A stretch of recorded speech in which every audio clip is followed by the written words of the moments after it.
So I thought I'd do like a little rocket diary now, just to tell you how I am and what I'm doing and how far along I am in the process of, well, trying to launch myself into space. But in the first instance, trying to launch a small satellite into space, which I think is the first step towards building bigger rockets. So I'm thinking, like, every time I look at one of these, for instance, a water bottle like this, I'm just thinking it could be turned into a rocket engine pretty readily because it's got the right sort of nozzle structure, hasn't it? You could weld um, all the pipes and connectors you need to the top of the chamber here. Pump in your liquid oxygen and liquid or kerosene or whatever you want, and then yeah, jobs are good, and you've got a rocket engine. But because I'm in a homeless shelter at the moment, of course, they're not letting me build a rocket engine, which I'm a little bit sort of miffed by, really. It's just or health and safety and all that sort of nonsense. But yeah, I'm doing pretty well at the moment. I'm happy. I got an article rejected from Philosophy Now on quantum gravity, and they rejected it on the grounds ultimately that it involved too much presumed knowledge, too much technical information. The guy who was the editor of Philosophy Now has a physics degree, and even he couldn't get his head around it. So he recommended that I submit it to someone like Physics World, and I did end up doing that, and now they're considering the article. So yeah, it was nice to hear back from is Dr. Martin Durrani of Physics World. That was really nice to know that it's being considered. For a major publication like that, a major physics publication, it's a great honor. And if I get rejected from Physics World, I think I'll try again. I think I'll just keep submitting articles to it and see, whether or not they eventually pick something up. So, I'd love to do that. I'd love to be a sort of science correspondent journalist sort of thing. And he said that I should maybe think about getting it published in Nature, which is a big science journal. It's one of the biggest science journals. So I don't really know. Maybe I should try and do that. Maybe I should try and go for, that sort of publication. I never really considered it before. I never really thought I'd have much of a shot with that sort of thing. But I've read articles in Nature before, and maybe I could write something out that's good enough for Nature, the journal. As an independent researcher, I don't know. But yeah, I'm going to find out what happens with this Physics World thing first, and see if that goes anywhere. They might suggest all sorts of edits or changes. I don't know. They might suggest any number of different things. But yeah, times are good at the moment. Actually, times are really things are looking positive for me. I've got lots of job interviews coming up. If I don't get this job on Wednesday, failing that, I could even go out to Ireland or New Zealand and milk cows out there. They seem to be crying out for workers in Ireland at the moment, so I might just pop out there and try and milk cows, build up some money, and then try and rent some office space and do this rockets thing, or try and get corporate sponsorship for that. Try and court corporate sponsorship for that. I don't know. I've got quite an enjoyable life at the moment. I think I've got roughly, it's not too bad. It really isn't too bad. It's stressful. But then again, trying hard things is stressful. Doing difficult work is stressful. And that's what I've been doing. I've been doing very difficult things. Trying to solve the problem of quantum gravity is a very, very difficult problem. It's philosophically very thorny and complex. There's all sorts of subtleties to it. It's a deeply subtle area of physics. That's the problem with it. It's, work in quantum gravity is considered rather obscure and recondite often. But it's, recondite, obscure means the same thing. But it's lost on a huge number of people, or huge number of people don't understand it at all. And maybe I'm one of those people also. Maybe I don't fully understand, say, quantum mechanics. Maybe I don't fully understand, say, string theory. But yeah, I try my best. I try to derive the best sort of synthesis I can from ideas like that. and I try to make things clear for people rather than trying to make it too complicated and to use lots of big words. I try to keep the big words to a minimum. But yeah, I'm very excited by this idea. This is sort of perfect. I just need a cone to go on the end of it, don't I? Some sort of funnel for it. I love rockets so much. I love the idea of building my own rockets. How do I do this? The answer of how to do it is to start small, since you can obviously build small rockets. This is known. We can definitely build small rockets. This is nice. It's made of steel. For it to be a viable, reusable rocket engine, it would need to be made of something else, I think. But for just a disposable liquid fuel rocket engine, I think this might just about cut it. It might just be good enough. You burning propane or something. But this is really a prototype before the prototype, if you know what I mean. This isn't even like I would never consider trying to get something to space using like this sort of material. This is just cheap steel. But I mean, I'd have to use some sort of alloy or something if I was going to use steel at all, which I probably wouldn't. I'd probably try and get carbon ceramic engines printed, 3D printed. That would be what I'd do, to try and get the Laval Stream 1 rocket launched to space, carrying a small satellite. But yeah, I wanted to do a civilian space launch. I squeeze every penny. I get this penny squeezed nicely enough, and actually, yeah, put it all together, build a rocket engine.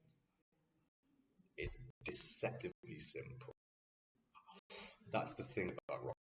It is a very simple device, but there's a hell of a lot can go wrong with one. You can get all this sort of thing going on, which is what you absolutely don't want, because that's extraordinarily dangerous. So it needs to have fins and aileron, and every,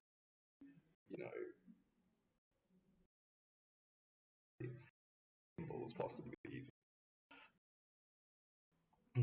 to control pitch, and you need it going nicely upwards or in a curved sort of trajectory towards, well, the upper atmosphere, and then nicely banking out of the atmosphere at sort of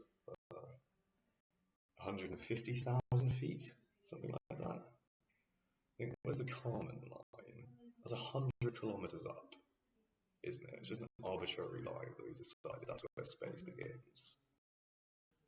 But what's really below the Kármán line is the troposphere, isn't there? Like the stratosphere, the thermosphere, or is that layers of the sun's atmosphere? Can't remember the atmosphere layers. The terrible geography student. Yes, I'm obsessive about rockets, about science, technology, engineering, and mathematics. Maybe I'll get published in Physics World. If that happens, that will seriously raise my profile. That's the sort of publication that legitimate scientists get published in, and it's a popular physics. I'm just giving my opinion on this area of theoretical physics, which I'm convinced by at the very least, and offering really some quite radical new perspectives, or perspectives that do fit within our current understanding, or fall into a current understanding, but it's just another aspect to it, or another way of synthesizing it. So it's talking about background clouds of tunneling electrons, very much parsimonious with the idea of a quantum foam, and I point that out in the article.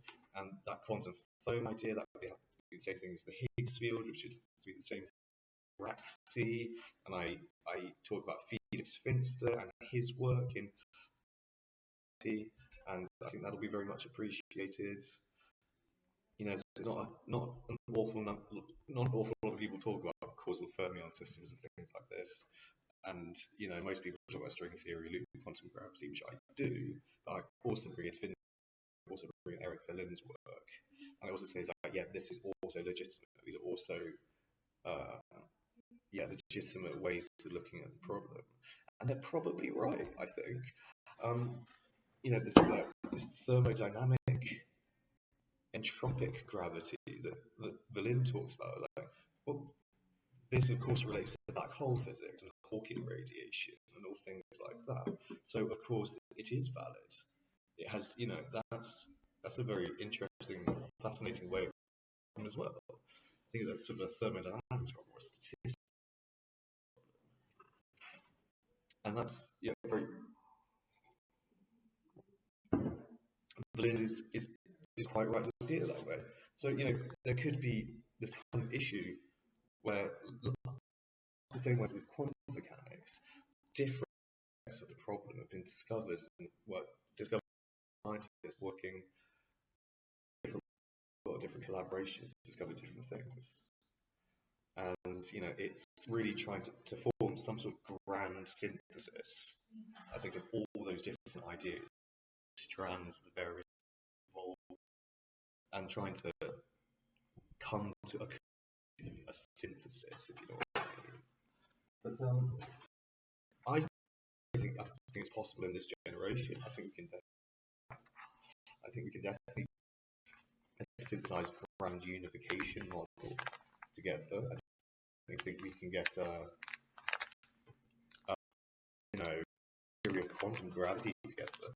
We've got string theory, so maybe we do even have a theory of everything with string theory and M theory and those sorts of things. But I think that's done in rational speculation more than it is operating within the sphere of what's testable, if you see what I mean. So is it science or is it mathematics? I think it's more like mathematics. I think that's what string theory is verging into. And so it's kind of stretching physics between mathematics and science. And you can make the case also possibly to some extent that physics is somewhat transcended science and that it's become an art or something, or it's become more like a branch of mathematics. You can also possibly make that case. I don't like making that case, though. I still see physics as theoretical physics, possibly, as being more like a discipline in mathematics. But I see physics as such as being also an experimental discipline, and it's very closely with engineering and technology, and it's not just an abstract branch of mathematics. And also, the mathematics I think still needs to produce testable predictions. And we should have an area of speculative physics that's mathematical, speculative mathematical physics, and more like scientific theoretical physics, to call it that, or empirical physics and rationalist physics, perhaps. But then if we do unification of the two, it would be transcendentalist idealist physics, wouldn't it? Either Kantian synthesis of the two. But then again, in terms of rationalism and empiricism, why not use both? Be a synthesis of rationalism and empiricism, shouldn't it? Something should be both empirically validated and rational. There should be rationality underpinning it. There should be underpinning something, but there should also be a raft of empirical evidence behind something, behind a proposition. So you should be able to point to various phenomena and be able to explain the logic behind those phenomena using empirifiable notions, ideas. I think that's where the synthesis ought to come, or ought to fall down upon. So this maybe deserves a video all its own. I think this idea we shouldn't operate as empiricists or rationalists. We should operate as both at the same. We should be able to see the rationale, the logic of something, and support it with evidence. Because we operate in this false paradigm yet again, dominated by a if you have empiricism and rationalism, and ne'er the twain shall meet. But where the ideal is obviously to have the twain meet, and for everything to make sense, a rationalist synthesis, supported and undergirded by empirical evidence, and for it to remain verifiable and scientific evidence. So thank you for watching. I think that's, roughly my little rocket diary for today. Sorry it's been not so little, but things I need. I'm also cooking a roast at the moment. I'm cooking roast beef. Like, I can't wait. Oh, it's going to be so delightful. It's going to be so delicious. I just can't wait for some roast beef. Oh my god. In a home, I was cooking roast beef for myself. Wonderful. Just roast beef, some potatoes, a few vegetables, I think. Or just really a demi roast. But whatever. I'm so happy we get to do that.